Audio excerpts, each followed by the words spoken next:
Hi, போன சம்மில் splice member வச்சு நம்ம சால்வ் பண்ணோம். இப்போ லக் ஆங்கிள் வச்சு சால்வ் பண்ண போகிறோம். A tension member of a roof truss carries a factored axial tension of 430 kilonewton. Design the section and its connection without using lug angle, with lug angle அப்படின்னு சொல்லி கொஷனில் கொடுத்துருக்காங்க. இப்போது solution என்ன, without first solve பண்ணலாம். Without using lug ஆங்கிளுக்கு first step வந்து gross area of section வந்து நார்மலாக AG equal to 1.1 TU divided by F, அதை நம்ம ஞாபகம் வச்சுக்கணும்.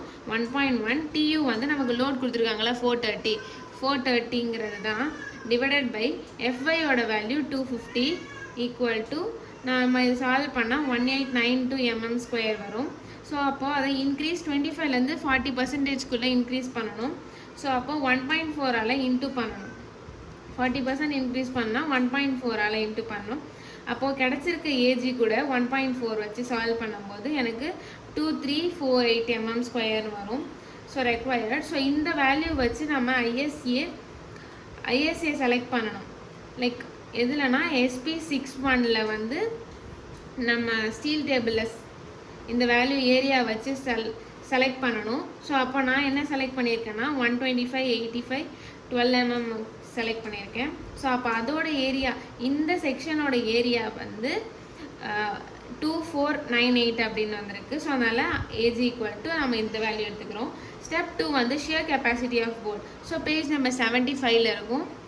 So DSB equal to VNSB divided by gamma MB. So அது எல்லாமே வந்து கோட் புக்லேயே இருக்கும். அந்த ஃபார்முலாவை சப்ஸ்டியூட் பண்ணுறோம். லக் ஆங்கிளுக்கு வந்து NN value 1, NS value 0. So அதை வச்சு சால்வ் பண்ணும்போது எனக்கு ஒரு வேல்யூ கிடைக்கும். ஸோ அப்போ மொத்தமாக சால்வ் பண்ணும்போது இது divided by 1.25. So DPB equal to 45.27 கிடைக்கும். ஸோ நெக்ஸ்ட் வந்து ஸ்டெப் 3 வந்து பியரிங் கெப்பாசிட்டி ஆஃப் போல்ட்டு. அது பேஜ் நம்பர் 75ல் இருக்கும். DPB ஈக்குவல் டு அந்த ஃபார்முலாவில் எல்லாமே சப்ஸ்டியூட் பண்ணி நமக்கு இ வேல்யூ பி வேல்யூ கொடுக்காததுனால நம்ம சப்ஸ்டியூட் பண்ணுறோம். நெக்ஸ்ட் வந்து இ வேல்யூ 35, பி வேல்யூ 16 எடுத்துக்கிறோம். ஸோ கேபி வந்து எது லீஸ்ட்டாக இருக்கோ அதை நம்ம 0.53 எடுப்போம். ஸோ நெக்ஸ்ட் வந்து NPB ஈக்குவல் டு இந்த வேல்யூ 130.38 கிலோநியூட்டன் வந்திருக்கு. ஸோ DPB பண்ணும்போது 1.25 டிவைட் பண்ணணும். ஸோ அதனால் DPB வேல்யூ 100 வந்திருக்கு. ஸோ ஷியர் கெப்பாசிட்டியோட வேல்யூ வந்து எனக்கு 45, பியரிங் கெப்பாசிட்டிக்கு 104. எது இருக்க லீஸ்ட்டாக இருக்கோ அதை நம்ம போல்ட் வேல்யூவாக எடுத்துப்போம். ஸோ அப்போ bolt value equal to 45.27 kilonewton. Next step 5 வந்து நம்பர் ஆஃப் போல்ட் எப்படி கண்டுபிடிக்கனா force divided by bolt value. Force வந்து 413 கொடுத்துருக்காங்க, divided by bolt value 45.21. So அப்போ நமக்கு 9.49 வருது. ஸோ அப்போ அதை நம்ம ரவுண்டாக 10 போல்ட் அப்படின்றோம். ஸோ அதுக்கு டயக்ராம் வந்து ஒரு கசட் பிளேட்டில் ஆங்கிள் ஃபிக்ஸ் பண்ணுறோம். அந்த இடத்துல போல்ட் ஃபிக்ஸ் பண்ணுறதுக்கு எத்தனை போல்ட் அப்படிங்கிறத சூஸ் பண்ணால் மட்டும் போதும். ஸோ அதோட பிரெத் என்னவோ நீங்கள் எடுத்துக்கணும். நம்ம ஐஎஸ்ஏ செலக்ட் பண்ணோம்ல 125. ஸோ அந்த மாதிரி நம்ம எடுத்துக்கலாம். ஸோ அப்போ இந்த டிஸ்டன்ஸ் என்ன அது எல்லாமே நம்ம கேல்குலேட் டயக்ராம் எப்படி பண்ணுவோமோ அந்த மாதிரி கேல்குலேட் பண்ணிக்கலாம். நெக்ஸ்ட் வந்து யூஸிங் லக் ஆங்கிளுக்கு வந்து ஃபஸ்ட்டு ஸ்டெப் வந்து main member to gusset plate. அதாவது இந்த டயக்ராம் ஃபஸ்ட்டு நான் சொல்கிறேன். ஸோ இப்போ ஃபஸ்ட்டு வந்து லக் ஆங்கிள் இருக்குது, அதுக்கும் மெயின் மெம்பருக்கும் நடுவில் ஒரு போல்ட், ஒரு இப்படி டோர் ஓப்பன் பண்ணுற மாதிரி இருக்கும். லக் ஆங்கிளில் போல்ட் பண்ணி இங்கே போல்ட் இருக்கும். ஸோ மேலே இருக்கிறது லக் ஆங்கிள், கீழே இருக்கிறது மெயின் மெம்பர். ஸோ அதை சுற்றி வந்து கசட் பிளேட்டுன்னு ஒன்று கொடுத்துருக்கோம். அந்த கசட் பிளேட்டில் தான் நம்ம லக் ஆங்கிளும் மெயின் மெம்பரும் வைக்கிறோம்.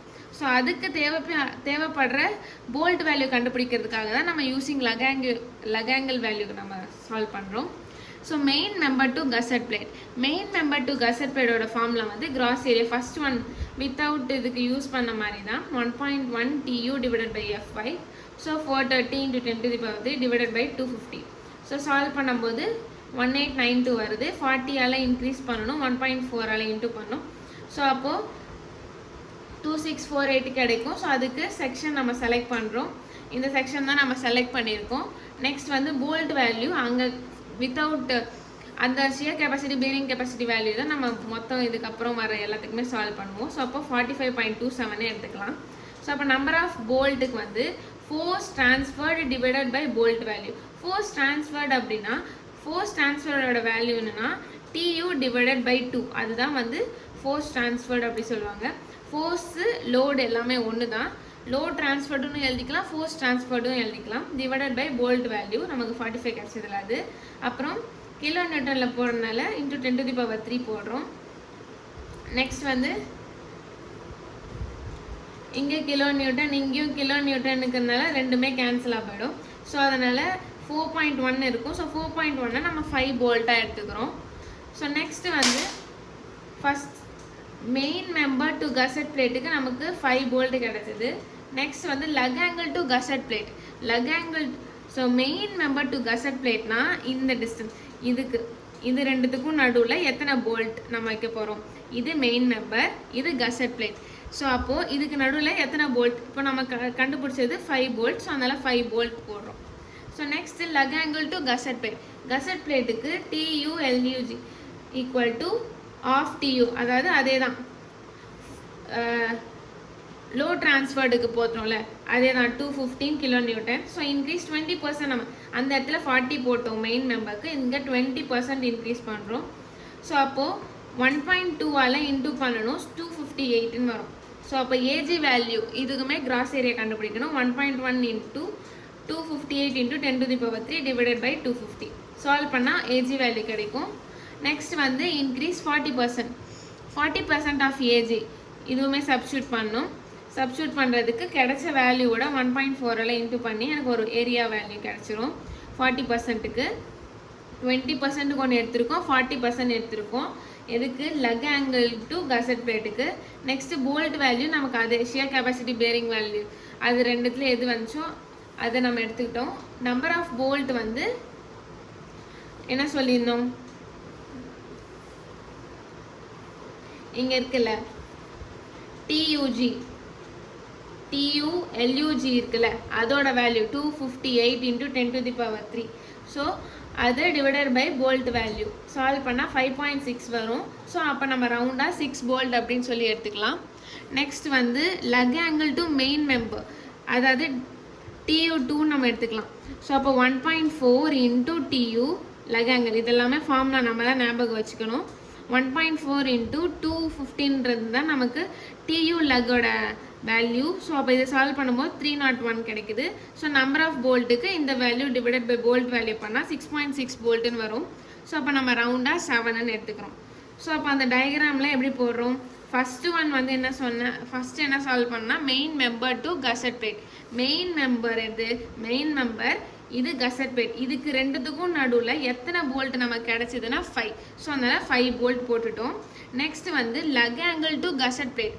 லக் ஆங்கிள் இங்கே இருக்குது, கசட் பிளேட், இது ரெண்டுத்துக்கும் நடுவில் எத்தனை போல்ட் அப்படின்னு பார்க்கும்போது நம்ம 6 போல்ட்டுன்னு கண்டுபிடிச்சோம். ஸோ அதனால் 6 போல்ட் கொடுத்துருக்கோம். Next lug angle to main member. Lug ஆங்கிளுக்கும் மெயின் மெம்பருக்கும் எத்தனை போல்ட் கனெக்ட் பண்ணோம்னா 7ன்னு கண்டுபிடிச்சிருக்கோம். ஸோ அதனால் 7 போல்ட் கனெக்ட் பண்ணியிருக்கோம். இவ்வளோதான் இந்த சம். தேங்க்யூ.